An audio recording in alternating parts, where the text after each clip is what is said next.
Maipú. ¿Está bien? ¿Está bien? Y esto, ajuste de cuenta, es lo que pasa acá abajo y repercute en toda la comuna. Cerrillos. Oh, callen, cabrón, weón. Un intento de asalto ahora, justo ahora, weón. Se pidieron unos...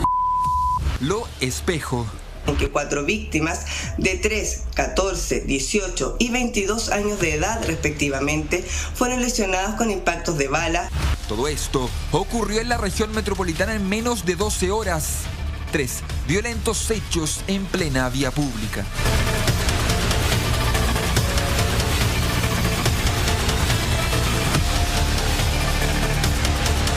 Justo ahora, cabrón,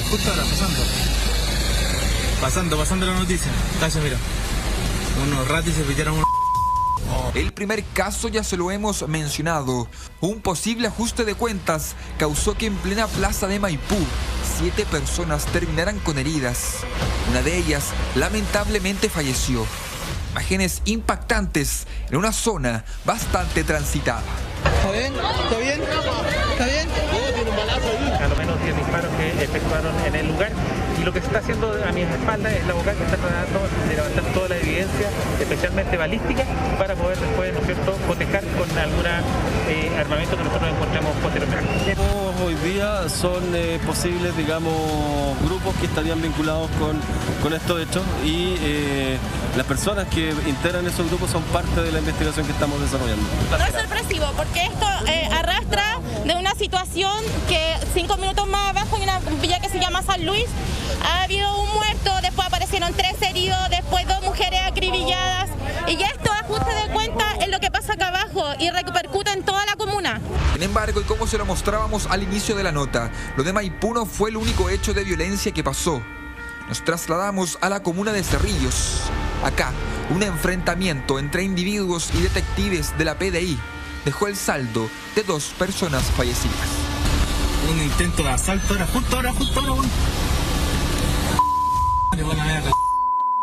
Se pidieron unos...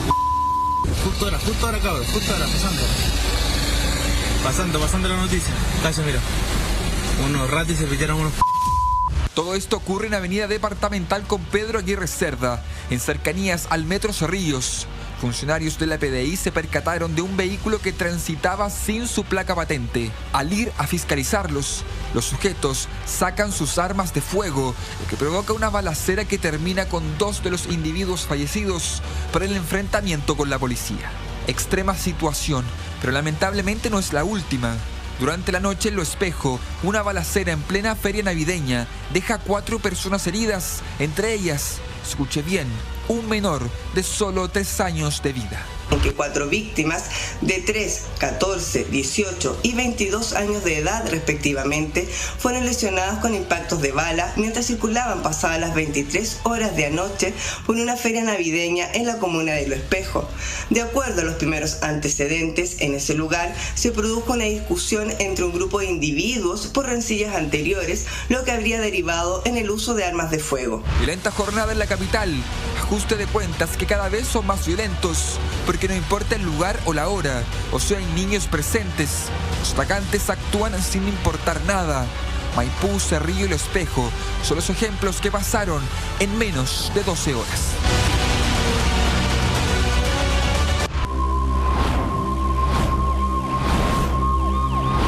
Hola Chile, policial. Me cuesta creer, muchachos, que en tan pocas horas, en un área tan exacta como la región metropolitana, se generen hechos tan similares. Claudio Rojas, ¿qué es lo que tú percibes de este tipo de acciones, de este tipo de hechos? Balaceras en la región metropolitana, en ferias navideñas, víspera de Navidad, o sea, terror desatado finalmente. Me pones en serio aprieto, Eduardo, porque la verdad, como ando con espíritu navideño, intento bajar las revoluciones, pero esto me... Dígame lo que siente de verdad, lo que cree de verdad. A ver, lo que pasa es que el otro día cuando estaba en la casa y contaban el tema de lo que había pasado en Maipú, que pasa un auto repartiendo balazos y ver a las señoras, porque eran mujeres las que estaban heridas, percutadas con las heridas de bala, el suelo, las heridas, o sea, la verdad es que el tema era tremendamente o sea, yo decía, esto parece Colombia de los años 90. Realmente esto es Colombia de los años 90. Lo que uno ve en la serie, ustedes los chiquillos más jóvenes, lo que ven en la serie, es lo que usted está viendo hoy en día en las calles de Santiago. Y es increíble que este fenómeno se esté gatillando justo ahora, en la época de Navidad, justo ahora en el comercio informal, justo ahora con un modus operandi muy similar. ¿Qué estará pasando? Mira, por suerte aquí este canal me permite crecer tanto que las cosas que digo me permite incluso defenderme después del consejo por si hago alguna embarrada. Así que, disculpe jefe si nos van a retar.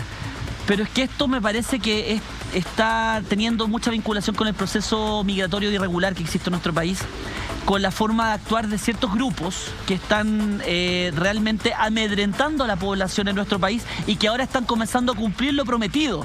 Cuando se les dejó de pagar o cuando se dejó de cumplir lo que tenían que hacer, ok, perfecto, asuman las consecuencias y hoy en día están atacando a la población común. Esto en Chile no existía, de hecho me llamó mucha atención porque ahora también bajó a pasear el perrito, me senté al lado de un caballero con distancia social respetable y el caballero me reconoció, me dijo, abogado, ¿se da cuenta lo cambiado que está nuestro país? Un caballero de 70 años, 75 años me decía, esto en Chile no se veía antes, porque estamos conversando el tema de la balacera de Maipú. Me dice, ¿qué pasó en nuestro país? ¿Qué cresta hicieron los cabros jóvenes con nuestro país? Yo le decía, no sé si son los cabros jóvenes. ¿Qué fue la inmigración entonces? No lo sé. Pero en 20 años, el Chile del 2000 al 2020 se ha transformado realmente en un país descontrolado, donde la delincuencia está realmente desmedida, donde hoy en día ver un gallo baleado en la calle es casi como, mira, lo balearon, la PDI mató uno, oye, mira, se agarraron entre ellos. Oye, pero es que de verdad nosotros perdimos, ya estamos perdiendo la capacidad de asombro. Y eso como sociedad me está impactando tremendamente. Mira, yo, fíjate que justamente que tú lo mencionas, Claudio, creo que ha habido una migración delictual. Sí, eso. Hay miles de migrantes que quieren un futuro mejor y que son gente honesta que saca la cresta para tener lo que en sus países de origen no tenían. Pero tengo aquí en mis manos un reportaje de Radio Bio Bio nuevamente en el que habla el jefe antidrogas de la PDI, que señala, abro comillas, ahí está en pantalla, el panorama del narcotráfico cambió con el fenómeno de la inmigración. Es el subprefecto Harold Mackay, jefe de la Brigada Antinarcóticos de la PDI, la BRIANT, que analiza al narco chileno, el mismo que controla poblaciones y que ha debido ingeniárselas para seguir manteniendo su negocio a pesar de la pandemia. En conversación con la unidad de investigación de Radio Bio Bio para el especial crimen organizado, el policía civil reconoce, comillas, el panorama interno del narcotráfico cambió con el fenómeno de la inmigración. Los colombianos llegaron a efectuar toda la cadena de distribución con colombianos, es decir, provee la droga, la transporta, la recibe y la distribuye entre colombianos y finalmente surten a traficantes locales. Yo quiero creer o subentiendo que se trata, él está hablando netamente de delincuentes colombianos, claro, que no son los miles de colombianos que llegan también queriendo un futuro mejor de manera pacífica y en buena lid. Claudio. Mejor no me hagas hablar porque si no nos vamos a ir de sanción, mejor que hable Carlito. ¿Pero tú crees que todo el mundo nos vamos a ir de no es eso. ¿Sí? Yo no digo que todos los colombianos sean iguales, pero creo que efectivamente hemos tenido, no sé, ¿en qué nos transformamos nosotros que fuimos como la miel de las abejas para estos delincuentes realmente extranjeros? En vez de llegar de 10 delincuentes, de 10 personas que inmigraban, yo tengo el cálculo aproximado, esto es de mi cabeza, por cierto, que más de la mitad de esos inmigrantes venían a trabajar, pero que acá, ante la falta de posibilidades de desarrollo laboral o otros tipos de problemas que enfrentaron, muchos se dieron vuelta al ámbito delictual. Y hoy en día tenemos una tasa delictiva que no teníamos antiguamente, tenemos un problema de tipos de delitos totalmente distintos y de violencia desmesurada. Hay cosas que antes no se veían en la calle. Para que la gente sepa, el delincuente chileno, el narco chileno, era... los fiscales lo decían y entre los abogados también lo conversamos, era Kuma, no hacía nada, se quedaban como tontorros entre ellos mismos, nunca se hacían problemas, pocas veces se atacaban entre ellos, nunca existieron los secuestros, nunca existieron las balaceras entre ellos, o sea, no había nada de esto, las órdenes de asesinato tampoco existían. ¿Y qué es lo que pasó? Hace 7, 8 años atrás de pronto el panorama comenzó a cambiar con personas que aparecían muertas, decapitadas, personas que aparecían, o sea, realmente escenarios que, oye, entonces, ¿quién vio una serie? ¿Quién estaba viendo Netflix? pega, y de pronto te diste cuenta que todo comenzó a cambiar de poco.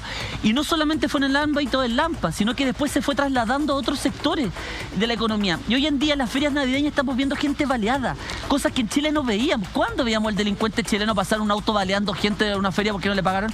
Eso no existe, eso no es propio del delincuente chileno, no es de la idiosincrasia chilena.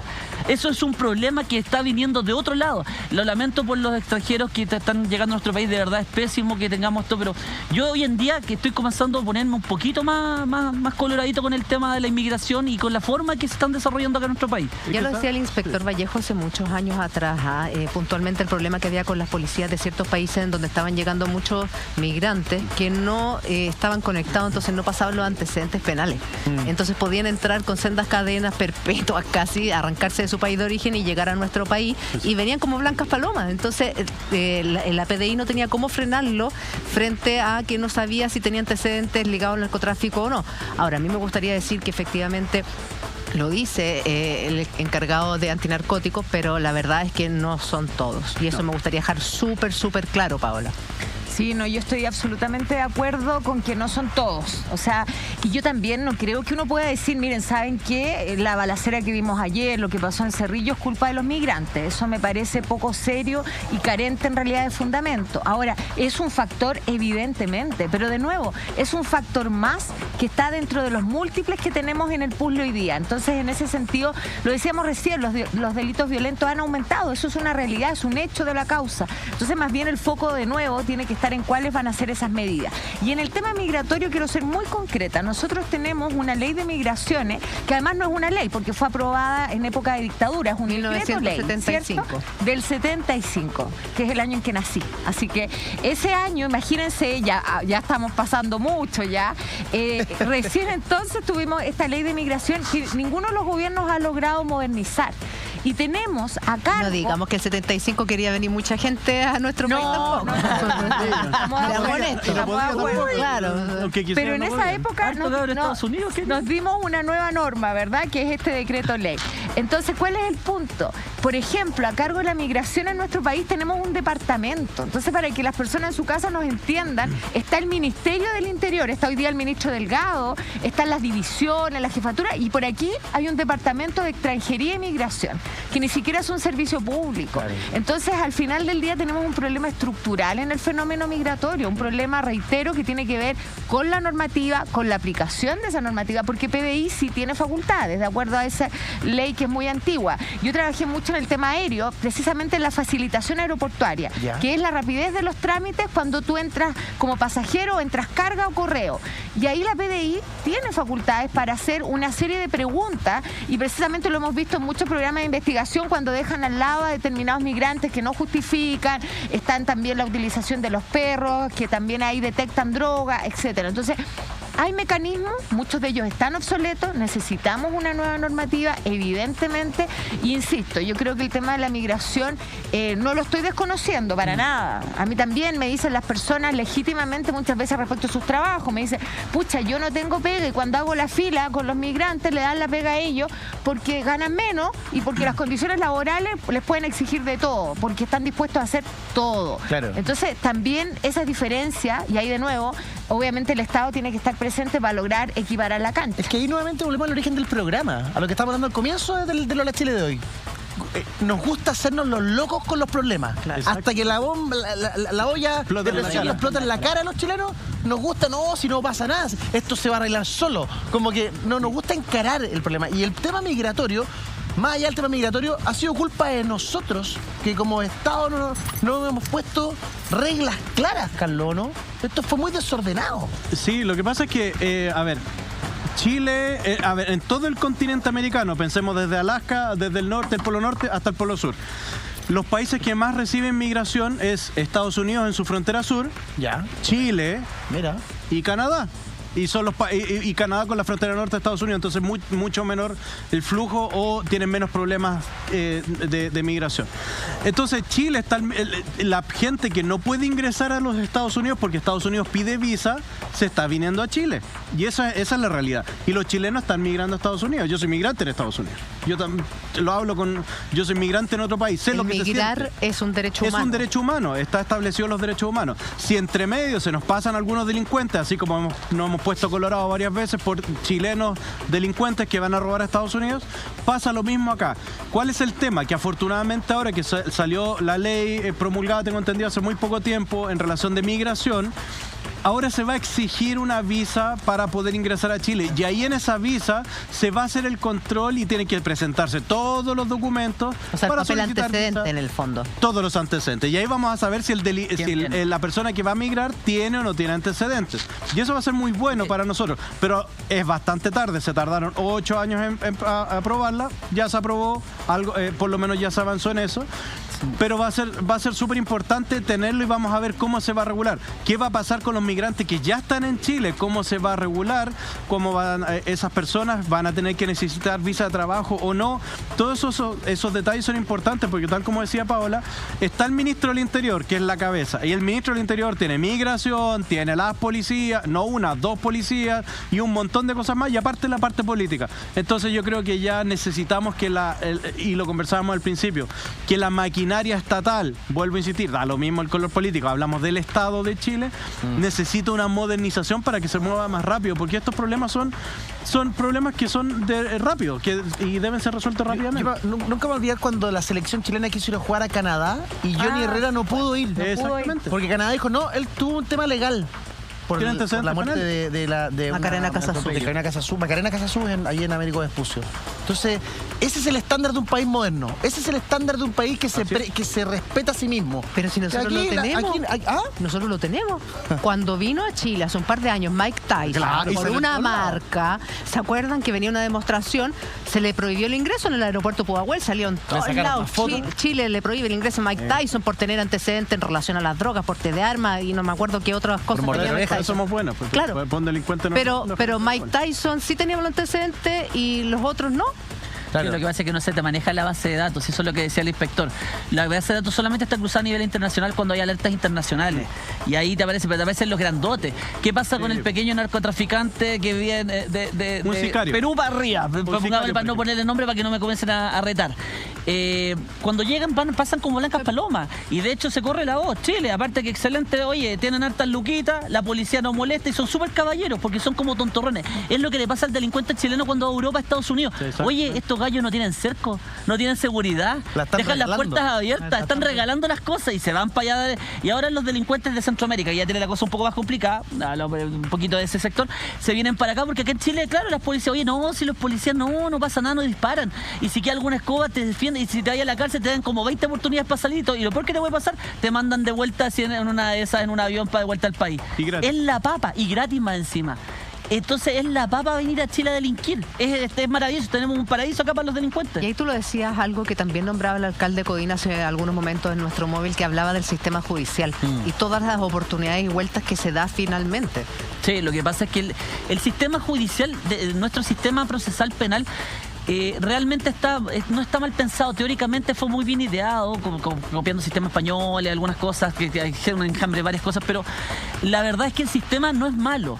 Lo que pasa es que cuando se dejó, el criterio de muchos jueces en protección del individuo frente al poder punitivo del Estado, hay veces que hay jueces que piensan que el pobre delincuente es una víctima de la sociedad, que es una víctima de la falta de oportunidades, que es una víctima de nuestra sociedad, y por lo tanto cuando el Estado se lo va a comer vivo, dice no, pobre delincuente, yo lo protejo, y ahí comienzan con la puerta giratoria y los perdonazos y la 18.216, la ley de cumplimiento alternativo. Entonces la verdad es que el sistema no está mal, si lo que pasa es que cuando a veces aplican criterios algunas personas, se hierran, a mi forma de pensar, en el criterio que se está aplicando, y por lo tanto ahí es donde aparece toda la gente reclamando, no, es que cómo se le ocurre a este juez, y ustedes mismos lo han visto, caso por ejemplo de Carnelón, caso Calderón, ustedes ven que ciertos gallos llegan y les ocurre una cosa y otros no, el otro se iba a la clínica a cumplir la prisión y mandaron toda gendarmería a cuidarlo a la clínica. Entonces uno dice, pero ¿cómo? Y es la misma jueza que también ve los portonazos y esa misma jueza con esos mismos criterios va ablandando. ¿Por qué? Porque la jueza tiene en su cabeza la idea de que, oye, el delincuente en definitiva hay que darle una oportunidad, porque y ahí vienen muchas concepciones ideológicas, políticas, una serie de cosas. Ahora, también hay un tema muy proteccionista del delincuente, la famosa Defensoría Penal Pública, que es un derecho, que está bien, tiene que haber defensa de la persona que está siendo acusada de un delito, pero ¿existe un organismo igual de fuerte que la Defensoría Penal Pública para las víctimas? No. O sea, el que no tiene recursos para pagar un abogado está frito, tiene que ver si el Ministerio Público hace algo y en general, con mucho respeto, el Ministerio Público entrega la carta. ¿Eso se debe modificar a la brevedad, Paula? Sí, yo efectivamente estoy de acuerdo. Ahora, bueno, tanto el alcalde Codina como en su momento la alcaldesa de Providencia, Evelyn Matei, la verdad es que han puesto en la mesa, digamos, de una forma que a mí no me parece adecuada, el cuestionamiento a la Defensoría. O sea, esto de decir que reciben bonos y que al final del día solo están protegiendo a los delincuentes. Bueno, obvio, porque esa es su función, está establecido así en la ley y es la contrapartida al Ministerio Público. A veces hablamos estos términos y me gustaría también un poco retroceder para que todas las personas en la casa nos entiendan, digamos.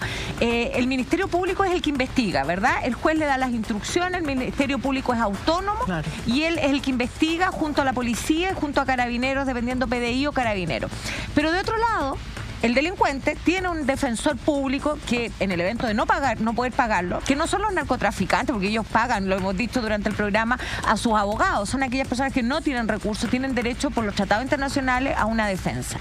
Pero, ¿qué pasa con la víctima? ¿Qué pasa al que le robaron? Es que la víctima es la única a la que nadie le pregunta, nadie la defiende, nada. O sea, de hecho, cuando lo vimos con el caso de Bustamante, el psicópata de Bustamante, que es el asesino de Ámbar finalmente, a él le conmutan la pena, lo dejan en libertad y ni siquiera le preguntan a la familia de la primera víctima. Ni siquiera se lo comunican a la familia de la primera víctima. El tipo podría haber tomado tipo de represalia. Entonces, me parece que acá la víctima es lo que menos le importa al sistema. Estoy absolutamente de acuerdo. La víctima no figura, y ojo, porque no se trata solo de un tema judicial. O sea, esa es la base. Y por eso cuando hablamos de la nueva Constitución, el otro día yo lo decía, para mí la nueva Constitución es igual a justicia. ¿Por qué? Porque entre otras cosas, por ejemplo, las personas hoy día que no tienen recursos no tienen acceso a la justicia. Cuando son víctimas, no tienen acceso a la justicia. Muy de cerca conozco un caso precisamente de Puente Alto, una familia de esfuerzo, en que su hija fallece a propósito del estallido social en uno de los supermercados. Y a ellos le entregan una bolsa con el cuerpo de ella sin darle ninguna explicación. Ellos eran las víctimas también, o sea, y entonces, ¿qué reciben? ¿Y qué me dicen? Una frase que se me quedó marcada, que de hecho me emociona bastante cuando la recuerdo. Me dicen que la justicia no es para nosotros. La justicia de este país no está hecha para nosotros. Yo no tengo ni siquiera la opción de haber visto a mi hija antes, no tengo la opción de tener alguna representatividad en el proceso. Entonces, frente a ese caso, ¿qué es lo que hay que hacer? Hay que crear, y eso absolutamente sí o sí en la nueva Constitución, una defensoría de las víctimas, que no es solo asistencia judicial, es asistencia psicológica, es acompañamiento. Si las víctimas hoy día andan persiguiendo a los asistentes fiscales, porque con el fiscal definitivamente muchas veces no se puede hablar. Eso es se supone que lo que le pasó a Paola Correa, y se supone que para eso está la unidad de víctimas y testigos de la Fiscalía, para ayudar a las víctimas. No hay nada. O sea, si Paola Correa no tiene el trabajo de Pedro Díaz, que trabaja gratis, no tiene recursos para pagar un abogado. Y quizás, ¿qué hubiera pasado?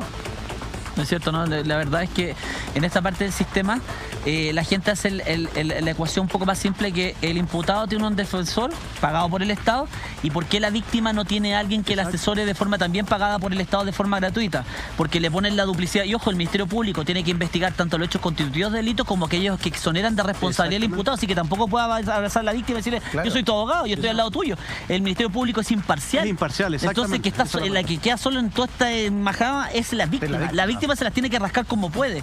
Y la verdad que el sistema, muchas veces, porque está sobrepasado tal vez, o mala pega hecha por los fiscales, deja abandonada a la víctima. Claro. Y están quedando, y de hecho a mí me está pasando, y está haciendo la papa, y de hecho les doy el dato, porque hoy en día está haciendo la papa delinquir en nuestro país, porque como los fiscales no están sacando juicio, básicamente no pueden hacer las audiencias, te están dejando a todos con no perseverar o con otro tipo de salidas alternativas, cosa de no hacer los juicios, porque no pueden. Entonces está la papa. Como no hay recursos humanos, no veo lo que hacemos, sácalo nomás, suspensión condicional. Oye, pero mira lo que hizo, no me importa, no tenemos cómo hacerlo. No tenemos cómo llevarlo grave. Pero claro, eso es corrupción. Por eso pongámosle el nombre. Eso es corrupción. Así de simple. Sí, para eso están. Si un carabinero no toma a un delincuente detenido, ¿qué es? Corrupción. Aquí pasa lo mismo. Si el ente persecutor que la Constitución le entregan y las leyes le entregan la facultad para perseguir a una persona y lo deja de perseguir porque no tiene gente, porque está cansada, porque está aburrida. No sé, eso es corrupción. Claro, o sea, es gravísimo lo que está denunciando Claudio. La justicia de brazos caídos por la pandemia. O sea, no es que esté caído por la pandemia, básicamente el sistema viene muy desgastado y lo que está pasando es que hoy en día la fiscalía en delitos que yo encuentro que son tremendamente graves, a veces robos y otros tipos de carácter sexual, está simplemente a veces suspendiendo, está haciendo cosas que antiguamente no hacía. ¿Por qué? Porque yo creo que no tienen los recursos para poder llegar a juicio, para poder avanzar, porque no están acusando, no están requiriendo, y básicamente los fiscales muchas veces los defensores la papa, porque es un poco difícil de explicar para que lo entiendan simple. El fiscal tiene un plazo para poder, o sea, uno lo percibe de cierre el fiscal, y el fiscal tiene el plazo de 10 días para poder acusar. Si en esos 10 días no acusa, básicamente el imputado queda en libertad, o sea, tiene que ver qué otra salida se le va a aplicar. Y en esos 10 días el fiscal tiene que hacerlo, sí o sí, porque así está establecido en la ley. Y por lo tanto, a quien se le pone en la máquina, a quien se le ponen todos los elementos de presión es a la fiscalía. Y si la fiscalía no ha reunido en su investigación, a veces muy pobre, los elementos suficientes para poder llevarlo a juicio, no puede llevarlo a juicio. Tiene que dejarlo fuera. ¿Por qué? Porque la investigación fue pobre, no tuvo los recursos suficientes, no tuvo el tiempo suficiente. Pero finalmente ese fiscal no puede ser bien calificado a fin de año, pues. Es que ahí está el problema. El sistema entiende que no es problema del fiscal, entiende que es como parte del problema del sistema. Porque si la policía tampoco hace una buena investigación... Claro, la víctima es como cuando abusaban. Ahí no tenemos, ahí nos quedamos sin lo que los gringos dicen accountability. Ahí queda en tierra de nadie.